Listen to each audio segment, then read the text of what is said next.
This episode of the Flush Podcast is brought to you by Onyx Hunt, Walton's Hoxie Native Seeds, the Minnesota Horse and Hunt Club, HuntFishSD.com, Rufflin Kennels, Black Gold Dog Food, and by Game Virtual Shooting Simulators. Today, we're talking hearing protection with Marc Musselman, the mastermind behind Alclair Hearing Protection.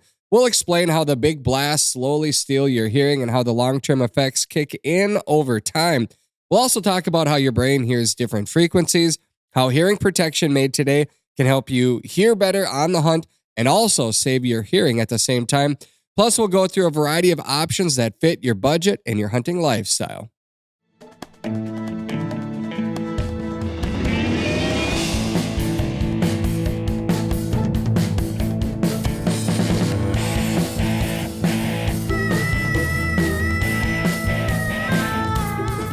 Welcome to another episode of the Flush Podcast. I'm your host, Travis Frank. Big Al, hiding behind the camera. He is our producer. Marc Musselman is in the roost. The last time you were in, Marc, it was a different studio setup. Completely different. Was it even in here last time you were in here? No, it was in the conference room. Okay, that's what I thought. Yeah, we turned the conference room into a podcasting That was setup the over OG there. roost. The OG roost. Yeah, this is the second one. Marc, you are the mastermind behind Alclair, which is a hearing protection that I now wear while hunting. I do get a lot of questions about hearing protection since I started talking about my hearing loss and my journey to find hearing protection that works for me. So I felt like today was a good time to have you back on the show. Hunting season will be here very soon. And if you're interested in this topic, in being able to hear for the rest of your life, I hope you are. This is a mission that you care deeply about, Marc, but I really believe that our listeners, our hunters, they don't know until it's gone. And that's why I keep talking about this, because I'm struggling with hearing every day. Yeah. And it's because of decisions I made. And once it's gone, it's gone. So there's a lot to dig into, because since we started working together a few years ago to create hearing protection that works for me, I've learned a lot. And the last time I was at your place, you started talking about stuff where I was like, I think people would be interested in this, understanding how your brain works and hearing and frequencies, what we're hearing out there, how hearing protection works, different options that are available. So we've got quite a bit to get into. But first, I just want to remind everybody that our new season of the Flush television show kicks off starting in just a couple of days on the Outdoor Channel. Technically, the first episode airs on Monday, June 29th. And then we'll have new shows running all the way through December. So this coming Monday. Yeah, this coming Monday is in a few days from now, just a couple days. From Thursday. It's crazy how fast it's going. 5 days from Thursday. Yep. First week of July is how the network calendar works. It's Q3, they call it, third quarter in the year. And so our new season, 13 episodes run and then 13 episodes repeat, which is why it runs through December. The air times this year are as follows. There's quite a few air times each week. So Saturdays at 12:30, Saturdays at 12:30 p.m., Sundays 6:30 a.m., Mondays at 4:30 p.m., Tuesdays at 1:30 p.m., Wednesdays at 5:30 p.m., and Thursdays at 8:30 a.m. All these times are Eastern. Of course, if you set whatever kind of device to record, you can just watch it on. You don't have any excuse for missing. You don't have any excuse. Yeah, it airs again and again and again and again, and it keeps airing. And then we get this question every year. I don't have the Outdoor Channel. How can I watch the show? Well, you have to wait. It will air on our YouTube channel in its entirety once the full season has run its course. That's just how the contract works with the network. So we can't stream anything until the whole season has run. I do also want to thank our listeners that submitted ideas for the hunt idea that we discussed last week with Tyler and Scott and myself, where we split up, and it's a competition where we have to dissect property we've never been on before and see who, Al, there's a lot of moving parts here, right? Is it a true competition? Is that what we want to do? Or I think it'd be cool for you guys to pick the other person's spot, because then they're really hunting in a spot that they haven't gotten to see or scout out and stuff. Yeah, sure. But I think if we all go to neutral turf and we're all facing the same situations and all of our brains and dogs, how we would dissect a property, I think the idea behind each of us splitting up, it would be that you would see how the three of us choose Yeah, what goes where through we your go, mind. what goes through our mind, and it would force us to talk through to the camera. Here's where I'm going, and here's why. Or And I think you could do, if you throw a dart, you blindfold somebody and you throw a dart at a map, and wherever it hits, to an extent, because obviously there's certain places you just can't go. right. But Yeah. I think that'd be fun too. Totally. We had a lot of ideas come in from listeners just the last couple days. Pennsylvania, Iowa, Minnesota, Florida, Maine, Washington, Oregon, Kansas, North Dakota, South Dakota, Montana, Oklahoma, and then there was down in the southeast. It was kind of like a 3-state area. You ever hunted Maine? I haven't. That'd be cool. Bill Shirk did a grouse hunt up there probably like 5 years ago, That'd maybe, be cool. in the Maine North Woods. Florida would be interesting. Yeah, they've got bobwhite quail. They have snipe. Bill hunted snipe on airboats. Oh, where that'd be cool. They drive airboats. See, that too. would be something that would really test your guys' ability. Well, yeah, but I just think we want to do it on. We'd want to hunt for birds that the majority of our viewers would be hunting, like pheasants, and grouse, that kind of stuff. So we have ideas out there. I think something will come of this. I really actually think something sounds really cool. Yeah, will it does come of sound cool. Yeah, so it'll be different. It's not your traditional flush episode, but we're just trying to figure out a new angle at all times. So there is breaking news as of yesterday. I got an email, and you probably did too if you're a member of Pheasants Forever. I did. You did? Yeah. Heck The Senate Agriculture Committee Chairman Boozman releases Farm Bill proposal. And here's the press release. Today, Senator John Boozman, chairman of the Senate Committee on Agriculture, Nutrition, and Forestry, released draft text for his proposed farm bill. This follows House passage of the Farm, Food, and National Security Act of 2026 earlier this spring, advancing the process to complete a bipartisan 5-year farm bill for the first time since 2018. The Farm Bill is the single most important piece of legislation for conservation on America's private lands, and the release of Chairman Boozman's discussion draft today is a major step toward restoring certainty and stability for agricultural producers and rural communities. Chairman Boozman's proposed farm bill comes at a pivotal time for farmers and ranchers, and Pheasants Forever and Quail Forever commend him and his staff for their work on this critical legislation, said Andrew Schmidt, Director of Government Affairs for PF and QF. We also thank Ranking Member Klobuchar and Majority Leader Thune for their tireless commitment to strengthening the Conservation Reserve Program.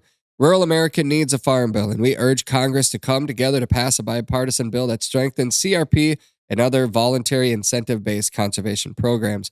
Pheasants Forever and Quail Forever's top legislative priority is enactment of a bipartisan farm bill that provides certainty for agriculture producers and invests in conservation programs that benefit wildlife habitat, soil health, water quality, and rural communities. This certainly is most needed for the Conservation Reserve Program, which has been a vital part of the farm safety net and the Farm Bill's conservation title for over 40 years. As the only major Farm Bill conservation program left without significant investments or updates since 2018, it is critical that the next Farm Bill strengthen CRP to ensure it continues to deliver for agriculture, wildlife, and America's sportsmen and women. Chairman Boozman's bill incorporates many provisions of the CRP Improvement and Flexibility Act, including providing cost share for management activities and grazing infrastructure, ensuring highly popular, safe practices remain in the continuous sign-up and updating payment limits for the first time since 1985. There's the whole press release. I just read it for you. Geez, what a I mouthful. know, but some people don't open their emails. Some people might not get it. You should. I wish I could never open my email again. Mm-hmm. Yeah. Did you read all of that, Alex? I did not read all of it. That's why I read it to you. Well, I am your audiobook. You know what they teach you in journalism school? What? The inverted pyramid. I want to see what's right at the top. That's the most important information right at the top. Yes. I think the vast majority of people do not read an Not the whole entire thing. email. No. I just think that's You could the have truth. AI do it for you. You could summarize it you for can have it reread to you like I just did. But isn't that the way the world's going with you know Yes. TikTok and stuff? You know, you Sound got to bites. keep everything short. Yeah. You know? I have been asked to be a part of different work groups to help get information out from biologists, because biologists, they like to write long papers. Mm-hmm. And I told them, you have 2 sentences. And a lot of times it And doesn't they go, have. I can't do that. It's too much information. I said, Nobody's reading page 26. I'm sorry. Mhm. Nobody is reading it besides you. So you're going to spend all this time writing it, and nobody has the time or ability to, or interest, I should say. And they're very boring. The way that they write, the way that they're taught to write. You My have to girlfriend get it. graduated with biology degree, Yeah. and she's very. It's almost like AI is writing just because that's the way that they're taught to write. Right? Yep. So Yep. You have to get the information across and give them 2 or 3 sentences. mhm. That's about it. All right, Mr. Musselman, we've kept you waiting plenty long over there. Your Oh, my. mustache is looking great today. Every time I Thank see you, you. you have a new look. You've got rattlesnakes on your shirt today. I like your style. Out west hunting, you gotta Yeah. watch them rattlesnakes. Yep. Puppy update. 7-month-old setter. 7-month-old setter, little Gilly. Yeah. He's getting big, like 50 pounds now. He's wrapped himself around us pretty tight. Mhm. So we're How many setters is enjoying it. this for you now? 2, Okay. And how many bird dogs? 6 maybe. 6 of them? At a Right. time right now, 6 right now. No. Okay, In my general, lifetime. Okay, I was Yeah. gonna say. So God. I'm light on dogs compared to a lot of people as far as what they've had over their lifetime. Sure. Sure. But you were just out there working pigeons. We were working pigeons, Rich and I and Gilly and Rich my gosh, Wong. Rich Wong. Yep. And he's awesome. We've been working with him since he was just a little fella, doing puppy pigeon and some drills and all of his obedience stuff and just learning to be a little gentleman. What is it that you want to work on the most? And then what is it that Rich tells you need to work on the most? That's a great question. I just listen to what he says when it comes to that Well, stuff. good for you. Yeah. Yeah. I think he's got that stuff down. So he just says, we're going to work on this. And I'm like, okay. Isn't it comfortable to have somebody to work with that you trust? Oh my gosh. I think Incredible. it just having a mentor in anything in life, but when it comes to bird dogs, it's such an investment. Mm-hmm. And there's so much comfort in having somebody to walk alongside that you trust.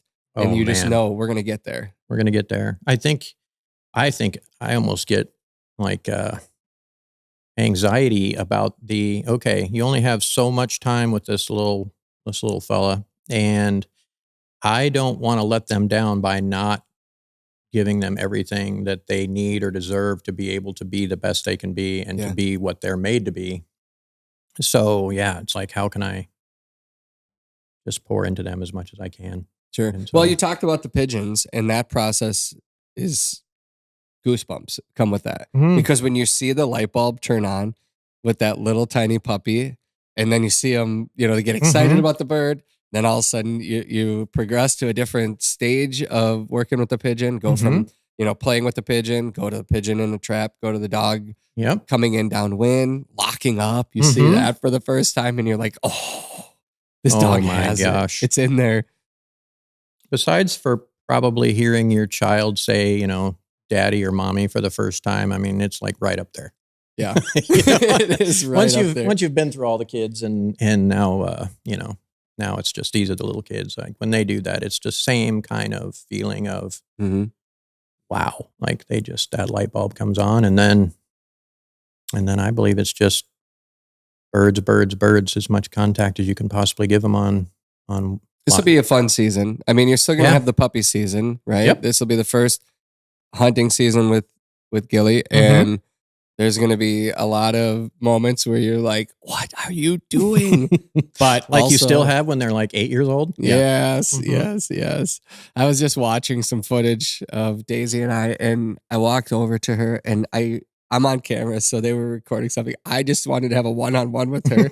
And I knelt down by her and I was like, that was ridiculous. Grab their little face. You did not do Look at me. anything that we worked on Mhm. at all. You blew this whole thing up. You ruined this hunt today. Mhm. They're all gone. This little strip of grass is all we had today, and there's nothing left in it. You're so What were you mean to her. thinking? And her little tail's But just I was wagging. telling her the I know. truth. I Mhm. wasn't being mean. I was telling her there's nothing left. You Mhm. you really blew this one up. Do you think she knows?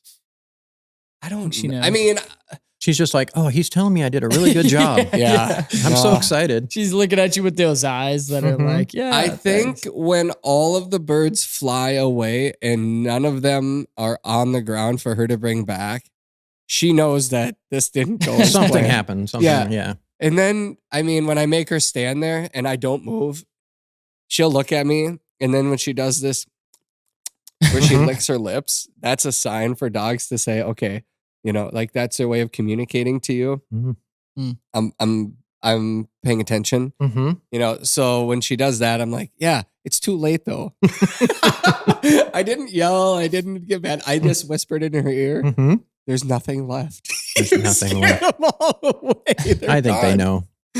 Now, I got to say, when I walked up to the door today at the studio, the first person that met me was Daisy. Little Daisy. Did she wait for you when you opened the door? Oh, yeah. Okay. She didn't come running. No, like I was walking up and I was like, I wonder who's here. And it was Daisy.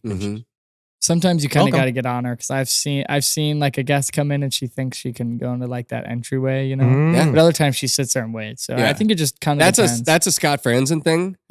That's an S. Franzen issue that I've got to work through with him because I get photos from other coworkers here that we have a little couch sitting up there by the pool table up in front. I feel like you're talking about somebody sending you a picture of the dog on the couch. I don't know who would do that. It definitely wasn't me. You, Francie, Rob, Scott. But Scott gets her to jump up on the couch. Scott gets her to, here, he does this where you come in, out easy. And then she puts her paws up on your legs. And I'm like, no, I don't want any of that. I don't want any of that. She's just a perfect lady. And I get pictures of her curled up on the couch. I didn't know. Oh my gosh. I apologize once I figured out. I didn't know she wasn't supposed to be up on the couch. So I sent the picture thing like, oh, Travis, look at me and my buddy Daisy. And Travis was like, she's not supposed to be up there. I was like, oh. It is hard to raise a dog at a work. Well, I was going to say, especially with people that don't know like it doesn't matter how if they it is know or at not. your house. Well, that too. But like, I don't know how people, like our dogs are allowed to go on everything. That's just the way. But I know other, like you and a lot of my friends, you go to their house and they're like, you were like, oh yeah, come up on the couch. And they're like, no.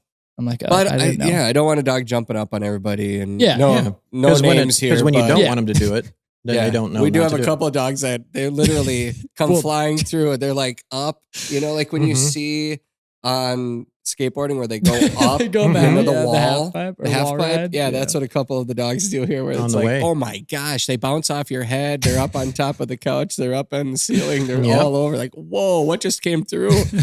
I don't want that. No. I want her to be a lady. Easy. And she generally is. And I only joke about it. But at home, we don't have her on the couch, although she sleeps on the bed with the boys. You know, at the end of the bed, curls up, and she's got her own little bed too. So it's not like we're horrible parents. Right. You got to have a little discipline. We want some discipline. Yeah. I don't want her to just run the roost. And when I'm not there, you can tell she knows. They're so smart. Dogs are so smart. They just know what they can get away with. Daisy knows whose offices to go to when she gets here. Yep. You walk out, you turn around and look, and she's like, huh?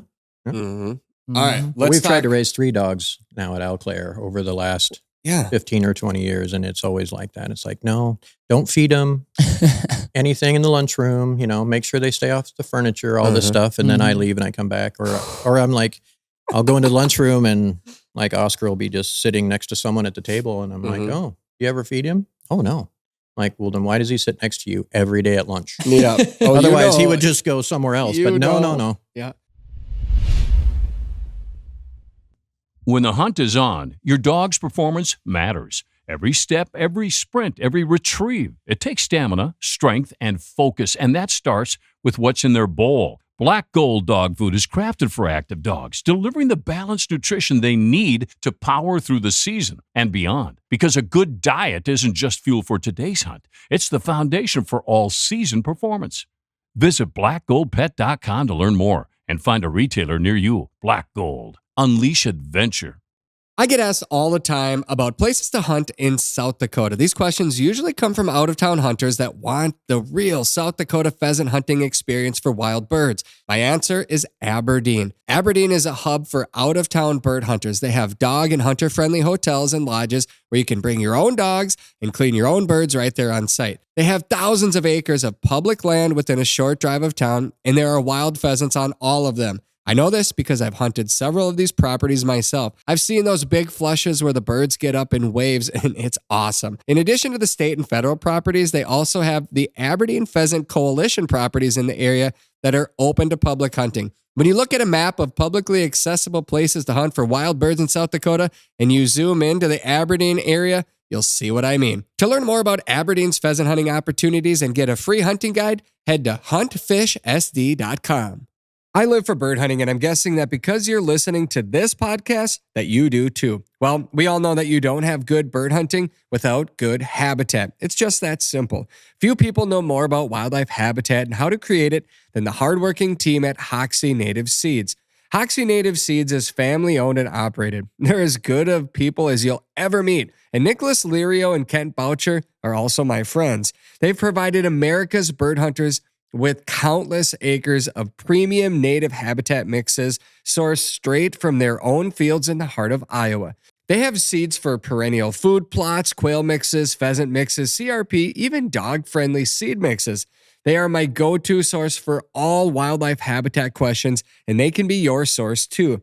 To learn more about their native seeds, when and how to plant them, as well as maintain your premium wildlife habitat, head to HoxseyNativeSeeds.com. That's HOKSEY nativeseeds.com. Hey, Flush fans, the Minnesota Horse and Hunt Club has expanded into South Dakota. Oak Tree by Horse and Hunt is the ultimate South Dakota pheasant hunting lodge. 15,000 square feet with private bedrooms, 6,000 premier acres, full hospitality and bar, and open to the public. 2-night, 3-day packages September through March are available. Book your next hunt today. Visit huntoaktree.com. That's huntoaktree.com. So last story here about office dogs. So a few weeks ago, we had a family trip out of town. We couldn't bring Daisy. My dad he loves Daisy, and she loves going to his house because she gets away with whatever she wants. Yep. And gets Grandpa's all house. Yeah, exactly. And so she obviously was fed something here at the office that didn't sit well. She was totally fine. We leave and I drop her off, and the next morning I get a call from my dad. What did you feed Daisy? And I'm like, I don't know. What are you talking about? She had diarrhea in his living room floor. Oh, no. Oh, no. She has never gone inside before in the house. The one Ever. time she does. Yes. Oh, yeah, exactly. He's like, she's dragging her butt across the grass. She's trying to go outside. Go to Like, the grass and the carpet. I'm like, yeah, you got to keep her out there for a while. But the damage was already done. You had to get a shit garbage remover and Oh, my everything. It was gosh. I know, it was terrible. No. And it was because somebody here at the office gave her something. Yeah. That's the only thing I could think of, because she Oh, was we deal totally with that fine. all the We're at the time. office. I went from here to drop her off. And then that happened. Yeah. Well, I'll tell you what, Those I've people just being never sweet. fed Daisy anything at the office. That's actually not, I'm serious. That's the one thing I won't do is feed other people's dogs, because I know, especially Millie and Daisy, I know that they're mean hunting machines and they have a strict regiment. So yeah. I just don't even mess with it. I don't want to get in trouble for that. Yeah. All right, Oh enough my about gosh. us. Let's talk about you, Mark. Let's talk Oh, boy. about this journey that we've been on together the last couple of years and what you've learned about hearing protection and hunters. The reality is, sorry, that was me Jeez, you slamming. better hope you didn't break I guess this that means thing. business. Like, I better shape up. Right.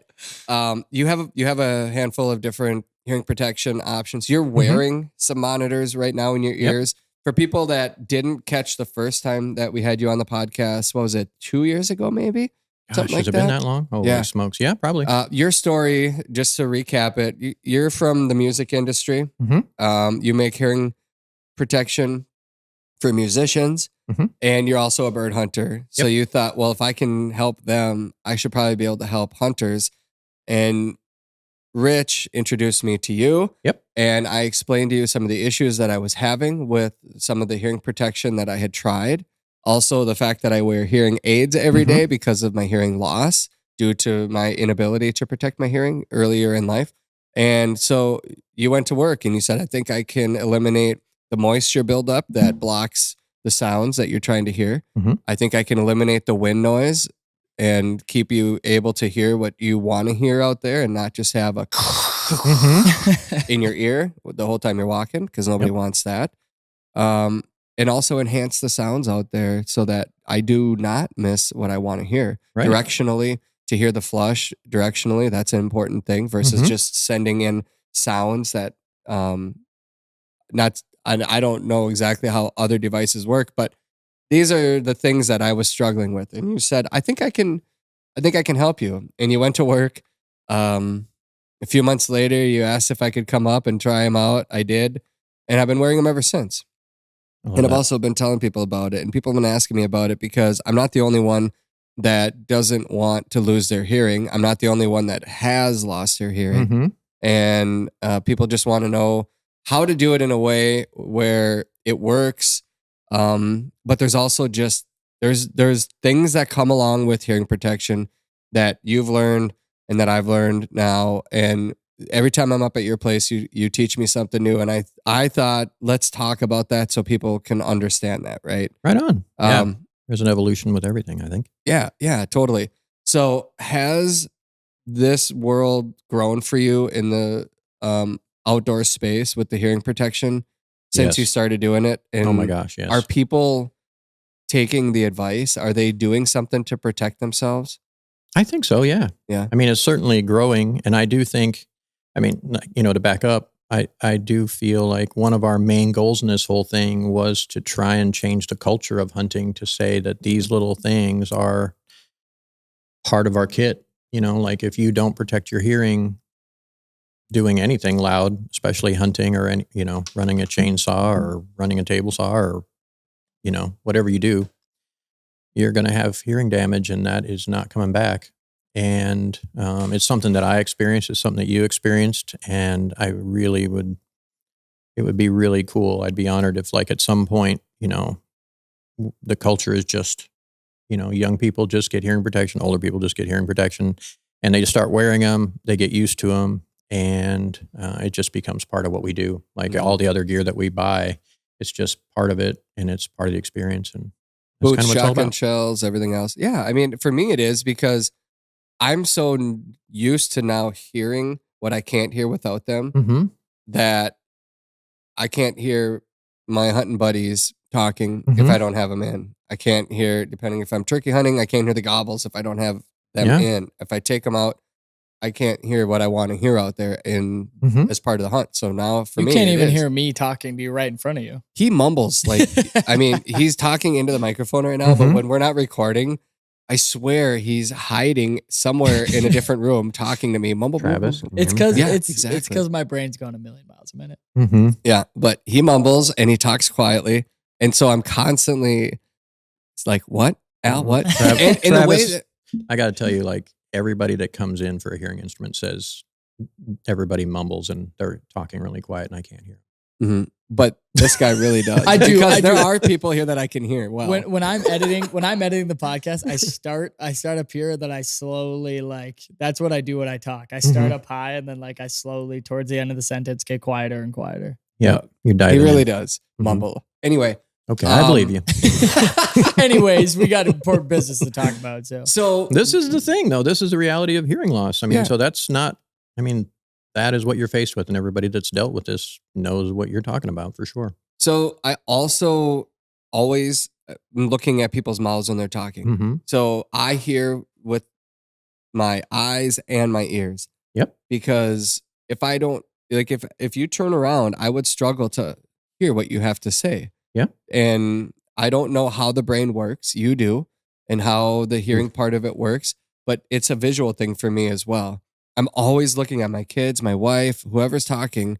If not, I usually end up saying, what? Mm-hmm. And then I have to really listen hard. And they get sick of that. And I really get sick of it. Mm-hmm. I'm really tired of not being able to hear well. It affects my life, and I don't like that. Yeah. So, let's talk about how the brain hears and this device that you have in your hand. Which one is that? The EXP Pro? This is an EXP Pro. Yep. Okay. Yeah. And that's the probably the highest end of the hearing protection options you make for hunters and shooters, right? Yep. This is the highest end product that actually is listening to all the sounds that are going on around you. You've got some adjustments, and we can go into that as well to kind of get it set up for yourself. But it actually automatically is adjusting for all the sounds around you, and it can input sounds at a higher level, so it helps you hear when you have a hearing loss. It helps you hear when you don't have a hearing loss. And then when there's any loud noise, it goes into compression and stops that noise from coming in, becomes an earplug. And then once that noise subsides, it goes back in. How does it know how to do that? Man, it's smart. It is a smart little gadget. It's got a computer chip in it, and that computer chip is listening. There's a microphone on the outside, just like this. And that microphone is listening to sounds coming in, and it knows what humans want to hear and what humans don't want to hear. And it is constantly adjusting for those sounds. And then when there's, of course, a sound that is harmful, it knows to just basically go into compression or shut off. There's some other little things that we do in there to make sure that that sound, no matter what, can't get through. And then this thing just becomes an earplug. What is the decibel level that is harmful for our ears to hear? Man, so there's two things with that. There's intensity and then there's time. So it's not just, so everybody knows like a gunshot, right? Yep. Bang, super loud, 140 plus decibels. And that, you've had your ears rung and you know that it hurts. And every time that happens, you probably have a little hearing loss that's come in. So that's like a very intense, short blast, which is harmful to your hearing. There's also being in a manufacturing facility or anywhere where there's a moderately loud noise, but it's a very long time. That also can affect your hearing loss. And so OSHA has all of these different specs for what that is. 90 dB over 5 hours is as harmful as 140 dB over a few seconds, that kind of thing. So anytime that you are in, you kind of know what's too loud, right? Like whenever you're just doing whatever you're doing in your daily life, you're like, man, that's loud. Mm-hmm. If your brain is telling you that's loud, that means you probably should be protecting your ears somehow. Going to a concert, for instance, people go to concerts and they don't wear hearing protection. I go to a lot of them, for the artists that wear our product, and I'll be there, at the front of house or beside the stage or whatever with hearing protection in, and there'll just be people there and this is like 110, 115 dB at the front of the stage, that volume coming off for hours. And we all know when we get home, our ears are ringing. And then a lot of times in the morning, they're not ringing. Then sometimes you get up in the morning and they're still ringing, and then maybe they'll be ringing forever. Maybe they won't. But those, moderately loud with a lot of time sounds can also damage your hearing. Musicians are notorious for having terrible hearing loss. And older hunters. ones. And hunters. And farmers. Farmers, yep. Yep. Tractors. The old joke my family's been in the hearing health industry for like 60 some years. So grandfather, father, older brother, and then me. I didn't actually want anything to do with the hearing aid business. Really? So no. Why did you finally give in? I don't know, too much coercion, I guess. When you're good at something, Travis, you're just naturally good at it. Yeah, I was born to be an ear guy. I didn't and want to didn't- catch all those fish last Oh, night, but yeah, I okay. I was there and they kept biting my line. Right. Just- Yep. Yeah. So yeah, here I am. And there's a funny story about farmers is that it's always like one ear is way worse than the other. Mm-hmm. And like if someone has a terrible hearing loss, now the joke is like, oh, are they a farmer? Because in the old days, before they had cabs, they would turn around, watch over the back, the PTO.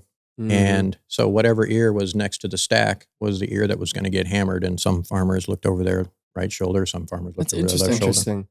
And so it was just kind of this thing. And So I feel like I hunters can do the hear, same thing. I feel like I can hear out of my right ear way better. That's my good ear. Mm-hmm. And then the audiologist, when they did the sound test, they said, no, that's the way your brain compensates. You're deaf in both ears. Yeah. Yep. The crazy thing about hearing loss is that you don't know you have it. With like vision, it's right there, right? Like, I can't see that, or I can't read that coffee cup. So I got to go do something about that if I want to change my life. With hearing, it happens slowly, sometimes drastically, but over time, you have no reference for what's gone and what's still here. So you think whatever you hear like is what you heard like your whole life. And you don't realize that a lot of those sounds you just can't hear anymore. And it generally is all the high-pitched stuff, the microwave going off, someone with a high pitched voice. Mm-hmm. Those are the ones that go first. Those are the ones that go first. That little hairs on your cochlea, the ones that are nearest your eardrum are all the high frequency. And they generally get mowed down first. And that's why the hearing loss happens that way. And the low frequency ones are kind of on the backside, and they tend to just, that's the theory in there. It hangs in there. I remember when I got hearing aids and I walked outside wearing them and I heard birds chirping. Is it like the babies when they're colorblind and they put on the glasses for the first time? It was one of those moments that stopped me in my tracks. I stood there and I just listened. And I was overcome with emotion because I didn't realize that I had not heard birds chirp for that long. Yeah. You just don't, because you don't know they're there. Sounds are, alert you to the presence of something, and people will go through their entire life and, or a big part of their life and not be part of the environment that they're in. And that is sad. I mean, like, that is our mission. It becomes that, just teaching people and telling people this stuff is important. And human relationships are important, whether it's, sitting around the table at dinner with people. If you can't hear them, you just eat, right? I always talk about the fact that if you can see, like, I know I'm in the room with these two gentlemen. If I couldn't hear you, we wouldn't know each other. Like, I wouldn't know you. I wouldn't, I wouldn't know who you are, what you like to do, because we've had those conversations together. If I can't hear you in that environment, then I just know that you're there, but I don't know who you are. And so knowing who people are, being in a relationship, is so important. And in the field, that's like everything, man, right? Like, it's a big part of it. Like hearing the wildlife, hearing a turkey gobble way off, in the distance, and it's echoing, hearing a pheasant flush, hearing a woodcock, peating, all of these things are just part of being in nature. It's part of the experience. Oh man, it is so much part of the experience. And most of us will just lose it and not know we lost it and not know that there's even a possibility of getting it back. And when you get it back, it's like what you just said. It's like, what? And I've had so many people tell me, oh my goodness, like, I can't believe how much I was missing and how much better my experience is now because I'm doing this. And man, that is cool. Yeah. Well, and the last part about losing your hearing is you talk about how it affects your life. I've had several doctors tell me that losing your hearing, it leads to dementia. It can, yep. Wow. Yeah. So just something to think about. Am I going to have to change your diapers when you're older? We'll see how long we're a team, buddy. I hope I'm not there for that. We're going to be doing podcasts with you in the nursing home. Yeah. I don't think I'm going to. There'll be something new by the time. Where some auto changer. Well, and I wonder too about this change in this technology and what we're going to be able to put in our ears to protect them. It might not look like this in a few years. It might not. Yeah, we just don't even know what it's going to be. Could be like a brain or maybe chip. Some of us know. Yeah. Yeah, exactly. Like a chip or, I mean, there's who knows what. Or just surgery where they, I don't know, give you a brand new ear, Maybe. Is there but you still got to protect that brand new ear on the horizon that you know of where people can get their hearing back with sure. with surgery? Yeah. I mean, there's cochlear implants. Those are the videos, kind of like the little glasses that you see them turn it on and a child will. So I could get implants? Well, do you think you have to be a certain age? Like you have to have a certain kind of hearing loss too. So you have to have like a conductive loss rather than an air, like if you don't have bones in your ears that will transmit the sound waves from your tympanic membrane. Born that way? Yeah, if you're born that way, you're in an accident or something happens where the sound cannot conduct itself to the cochlea, then you have to, surgically implant that and make it happen. So yeah, there's that kind of stuff. Gotcha. But hearing aids are going to be here for a long time just because they're very simple. They're a very effective way to overcome these mild to moderate hearing losses and just severe hearing losses that, disrupt people's lives. Okay, so let's discuss what happens when you make one of these for somebody. It's a simple process, but it is a process, right? Yep. Can you dumb it down for us? A little bit. So these are all custom made. We may be working on some universal versions, but our background has always been in custom. All the stuff we do for musicians is mainly custom made. And the reason why is that it's more comfortable. We've all kind of had something, made by a large company. Mm-hmm. Starts with A, that we've put in our ears, and after a while they get sore, or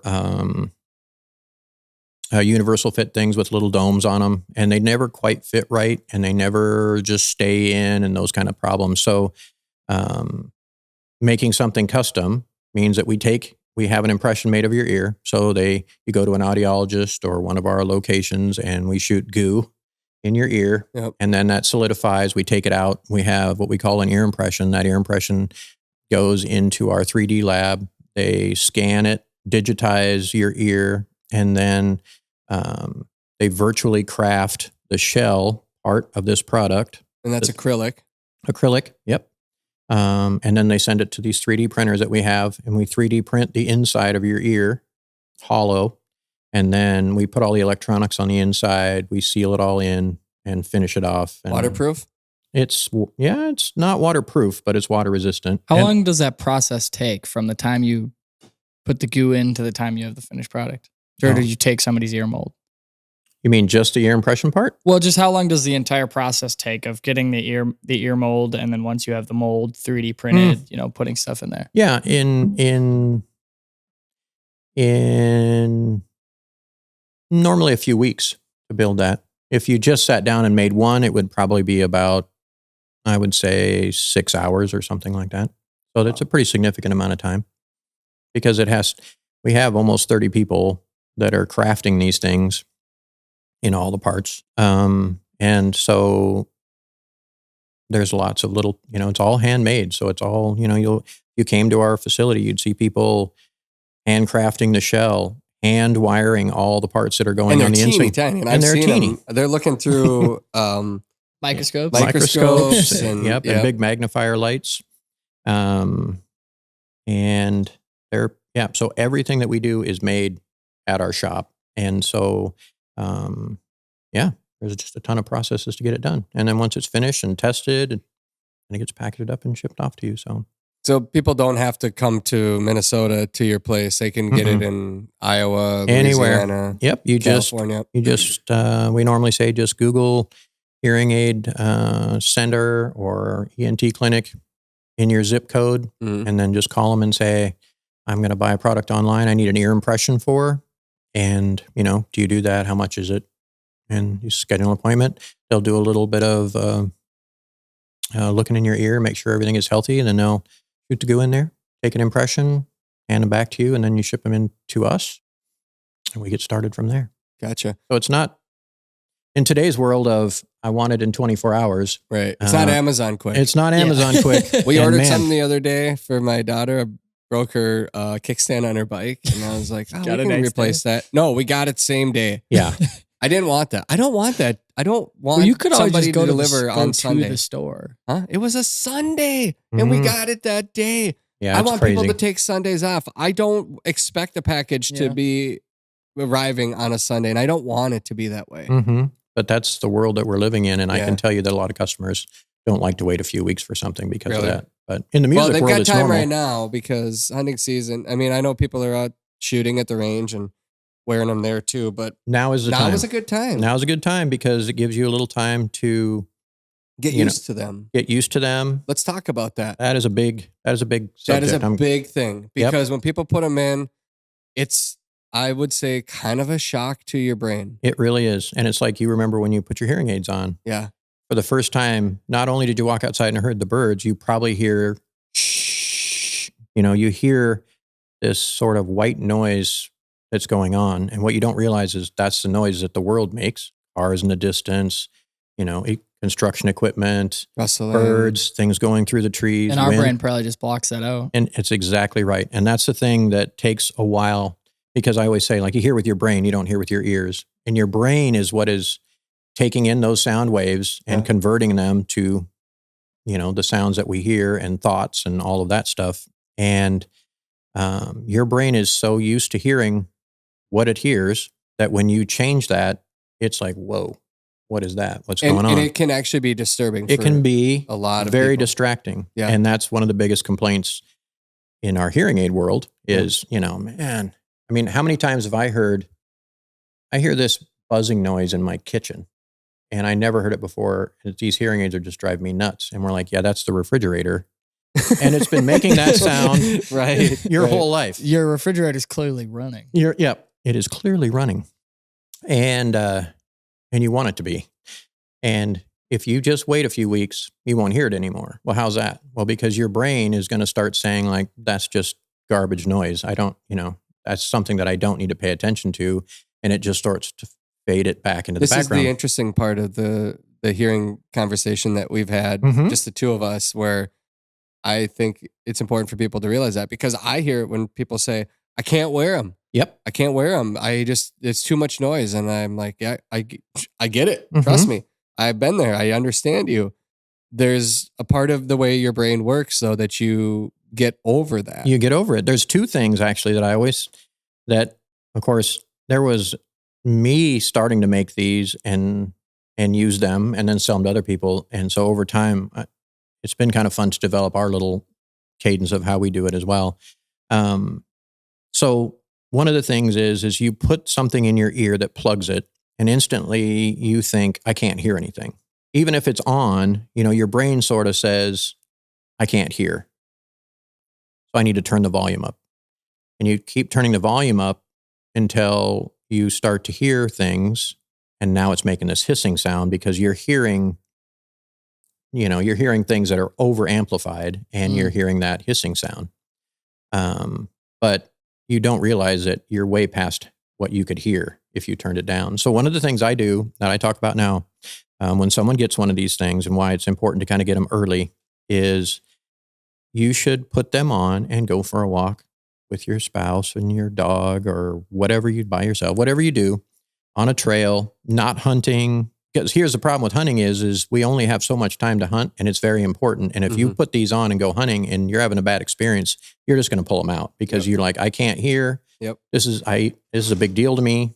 And so I just pull them out. So it's great to get them well beforehand and start to use them just in some life scenarios where you're hearing a human being talk, you're hearing birds, wind through the trees, just different sounds that you need to get used to. And then you need to start backing the volume down to where those sounds are what your brain knows is that natural sound. So one of the things that I do, a lot of several times throughout the year as I go hunting, because I get mine changed as well, is my dogs hunt with a bell. And so when they're out there in front of me with a bell, it's whatever volume that my hearing instruments are, my hearing protection. And so I'll just take one out and I'll hear the bell. And I'm like, oh man, that bell is not nearly that loud. Because one of the people say, well, I can't localize anything. I don't know where these sounds are coming from. And people seem a lot closer to me, especially you hear that a lot on maybe like the plains and like Montana, Sharpie hunting and things like that. It's like, it feels like everybody is like right here, not 20. I can see they're 25 or 30 or 40 yards away, but it sounds like they're too close. And so I don't understand. You got to turn it down a little. You got to turn it down because you need to have it sound like it sounds naturally. And so that needs a little bit of your input. So what I do is I take one out, I hear the bell, and then I put it back in and I turn it down and I take it out and I start to think, is this sound like the bell sounds in as well as out? And it gives me that feeling of like, oh yeah. And then it also tells your brain, guess what? You can hear that bell. You don't have to have it up this loud. And now the hissing is gone. And now a lot of the ambient sounds that are over amplified are down, and you're just hearing what you need to hear. Most people are running it too loud, is what you're saying. Everybody runs them too loud. Yep. That's a big deal. And so you have to, so that's one step, right? And the next step is using them like, use them in just life. And so that you get used to, this is what things sound like in natural environment. Like mostly humans talking, different things like that. You'll still find that if you get them, the volume set to where you're hearing people's voices, you'll still hear them like 30 yards away. Like that's that's the coolest thing is, you're hunting, pheasants and you're on the other side of a tree claim of somebody else, and you're speaking in this voice, and they're hearing every word you're saying. There's no yelling anymore. Yep. There's none of that stuff. But yet you can steer, oh, that was a pheasant cackling, or, that's a flush. 40 years sure is a long time to be in business, and that's exactly how long Walton's has been helping America's butchers, hunters, anglers, and families prepare their meat. That is quite a milestone, and to that, I say, Walton's, congratulations on 40 years in business to your entire family. I sincerely hope that you know how hard they work to provide all of us with the right tools to process and prepare all of our hard-earned meat. Walton's motto is everything but the meat for a reason. They have everything we need to process every cut of meat you can think of, and after a long hunting season, I'm hoping you have a freezer full of it. If you're looking to make sausage, jerky, snack sticks, roast, you name it, Walton's can help you with the tools and the knowledge to do it right the first time. Check them out at waltons.com. And congratulations on 40 years in business. You've earned our trust.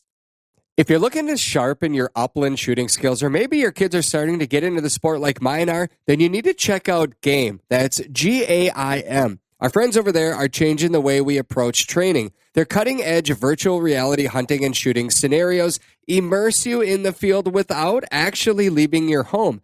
Whether it's game birds or clays, the GAIM system allows you to practice your shotgun mechanics, giving you real-time shot feedback that allows for instant adjustments. And it's been incredibly fun for my kids. It allows them to safely build confidence, which I know translates to success in the field. Virtual training, real results. Click the show description below to learn more, or visit their website at game.com to try for yourself. That's GAIM.com. If you're heading out on the next hunt, don't forget the teammate who never complains and never misses, your dog. At Roughland, we built the ultimate travel system for hunting dogs and the people who run with them.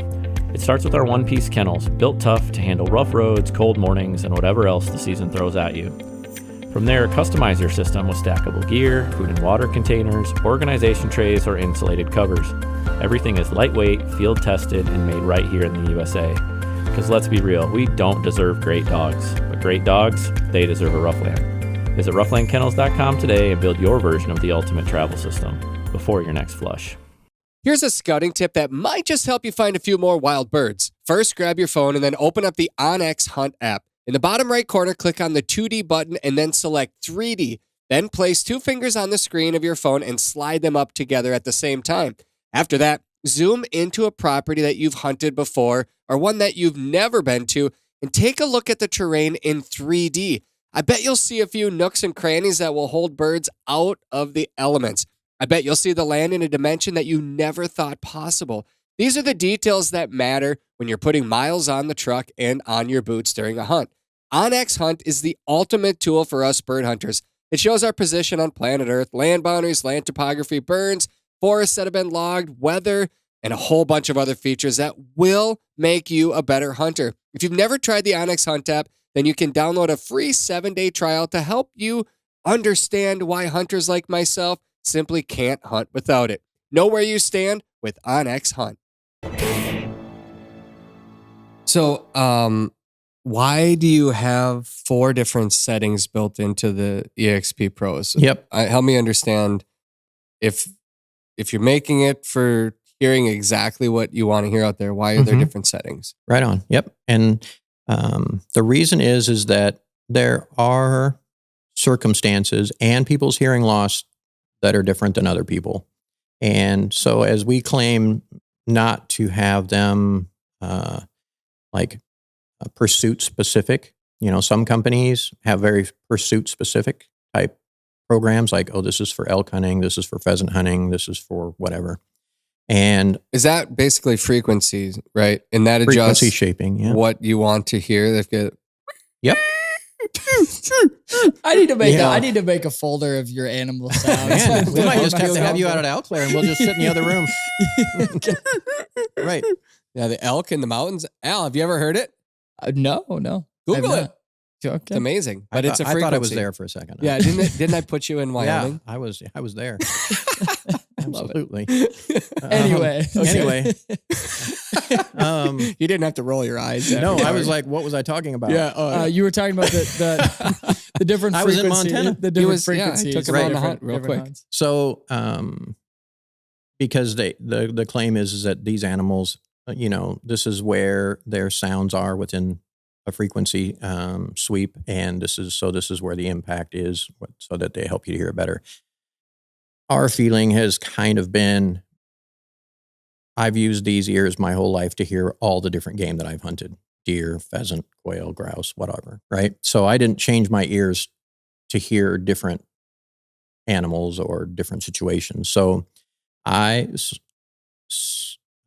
decided that I was just going to make them kind of, environmentally different, but also to help people with different hearing losses kind of guide that in. So, as a frequency goes, everybody hears a little bit differently. And some people have more hearing loss than others. There's young people wearing these, and there's older people wearing them that might have hearing loss. There's young people with hearing loss. And so the programs basically give you several different frequency shapes. So the first frequency shape is relatively flat. So it's very natural. If your hearing is normal, it's very flat. I was going to say, we should add, you don't need to have hearing loss to buy these. You can have Exactly. that first setting. And No, you shouldn't. You should buy them now. If Yeah. you, Right. The idea is that you, if you don't buy Marc's, buy somebody's. that's what we say every time. Yeah. There's too many ears on this planet for Mark to make hearing protection for. And there's a lot of great companies that make this stuff. We want to see people wear them. And if you're buying them from someone else, I think that's great. Sorry, I just wanted to add that. You can keep going with your. Yeah. That's the whole point. Keep what you have before keep it's what you gone. have. And that's our point. And I always translate that back to our music world. Older musicians that come in to buy these in-ear monitors, they hate them at first because they're like, that's not what my guitar sounds like. That's not what my keyboard sounds like. Well, you have to, you've got a person like Al that's shaping our sound that's going into our ears. It's shaping the sound that's going into their ears. And you need to work through that process. Young people have never heard their instrument ambiently. They've only worn in-ear monitors and learned to play their instrument with something in their ear. They're totally used to this sound in their ears. And so it's like no big deal. They're like, yep, which one do I want? In this world, it's like, how do we get young people to adopt this so that they don't have hearing loss when they get older? When they take them out, their hearing is good and they can just enjoy that life. I've always wondered, because I see people wearing them on stage, and I wonder, how it brings down and like cuts out the harmful sounds. Well, if you're on stage and it's loud, the whole band, you got the drum, you got all of that. What are they hearing in there? A lot of people hear the metronome, depending on who you are, right? Yep. Like Most all bands hear metronomes. They're not now. necessarily hearing everybody else. They might just hear the metronome in their instrument. Not if you're playing the drums, you might not hear the guitar. You hear your drums and the metronome. So based off like how many, let's just say clicks, how many clicks. Well, they call them click tracks. So you're right. Yeah. So yeah, the idea is that if you heard what a musician is listening to in their ears, it would be weird. You would not understand what it is that's going on. Is it on. enjoyable for them to just hear clicks? Because I enjoy listening to the song. Right. Well, our whole point as a company is to try and make the ears correct for each person's musical desires so that they can not just focus on their own instrument, but they can focus on everything. Yeah. And then they can feel joy in their music. I mean, it's like everything. You put all these, like the 10,000 hours into playing your instrument, and then you walk out on stage and then you can't even enjoy your instrument because your job is to be in this song wherever you are, in the pocket. Your vocals need to be, on pitch, on key, right volume. Everything needs to be right on. And so a lot of musicians struggle with what they're hearing. So what in-ear monitors do is, and first and foremost, so we always say we've always been a hearing protection company because first and foremost, they're an earplug. This EXP Pro is an earplug. If you turn it off, it's an earplug. So we have, deep shells that are thick. And on EXP, they're actually filled with silicone in the canal so that it is made, if it's not on, it's blocking as much sound as it possibly can block going in through your ears. And you hear through your ears, but you also hear through your face, through your chest. All these sound waves are hitting your body and they vibrate. and they vibrate your cochlea and stimulate. Like a covey of quail. Yep. Seriously, Mhm. it sits in your soul. You feel it. See, but that's isn't that cool that Mhm. that you said that about a sound? You know, Yeah. it's not just the visual part of the covey; it's that thunder that you feel on your chest, in your Mhm. face, and if you're not hearing that, like it takes away from the experience. It So, does. so that's cool. I love those kind What's of things. harder to That's make? what's so cool about you taking on this product and doing that. Like Travis will always say, like, okay, we're going to do this thing. You know, what should I talk about? I'm like, just talk. Well, I'm just telling you what I'm. Right, because you're the perfect. I mean, you use them because you need them, and not only for your job, which is a big part of our company. Most of our customers are using them for their job. Now we're getting into more consumer stuff.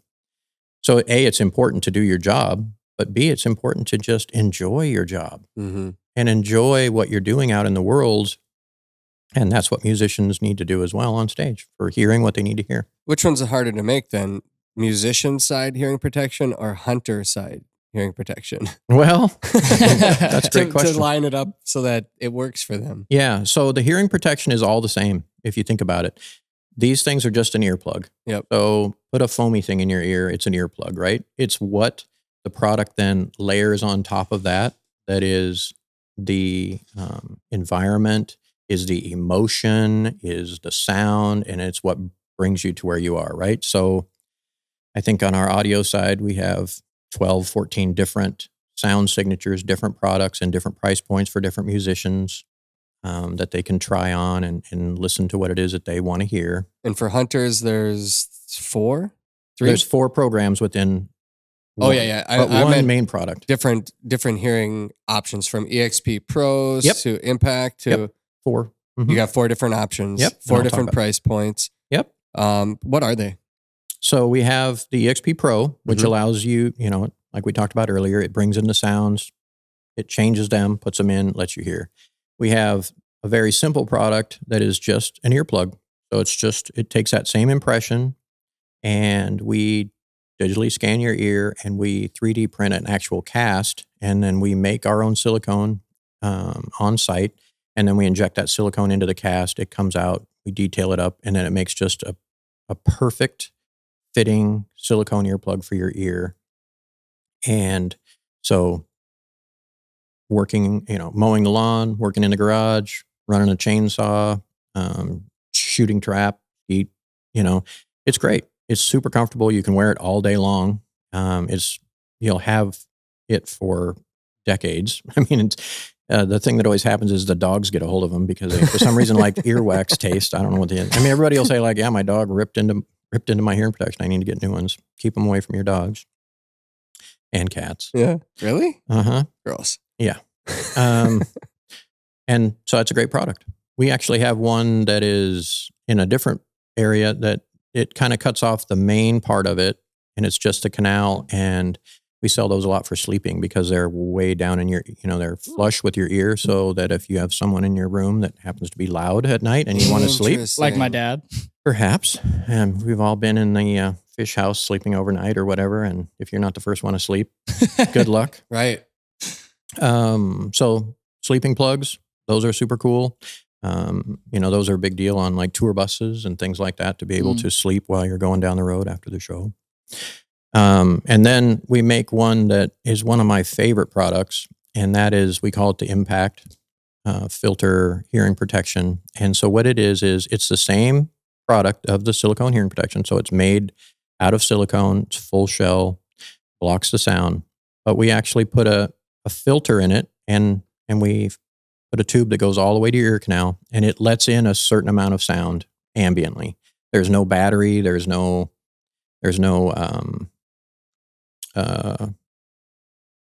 computer in there. No computer, no nothing that is going to cost you anything more or degrade over time.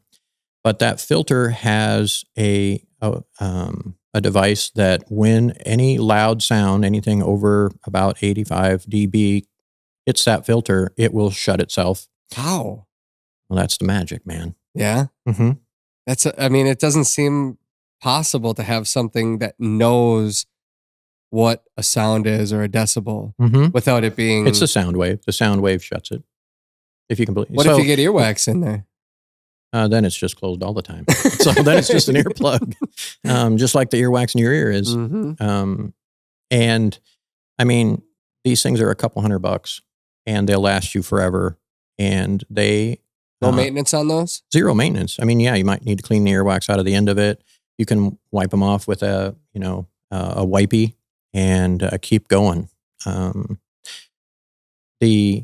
So you can't hear as well as you can with your open ear, right? And if you have a hearing loss, it's definitely not going to help you because it's going to shut some of that down. So it basically lets about around 10 dB, 9 to 10 dB cut through.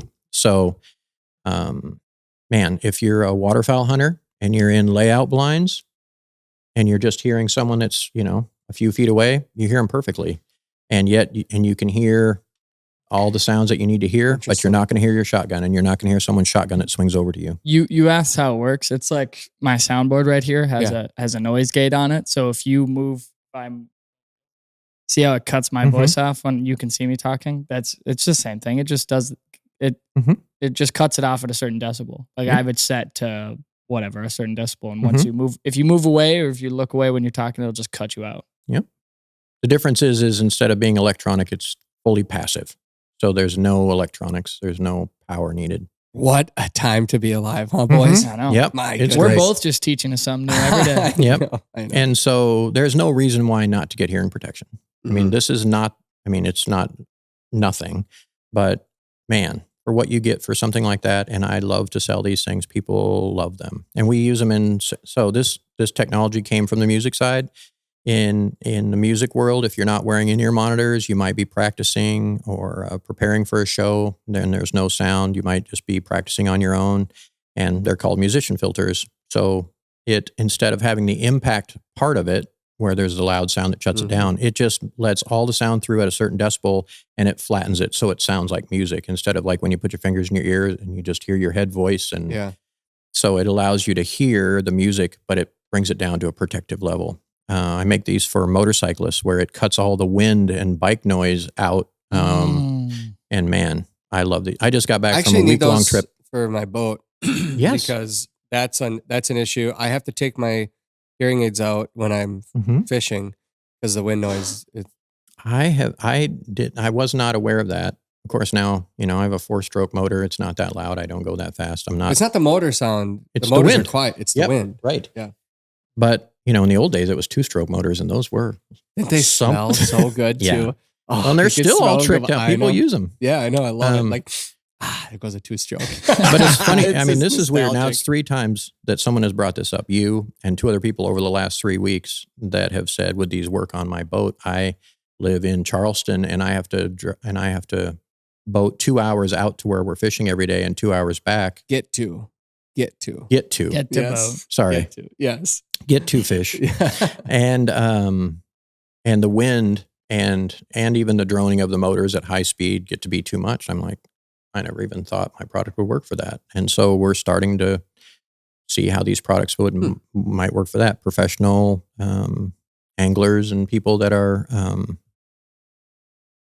really going hard, could use something like this.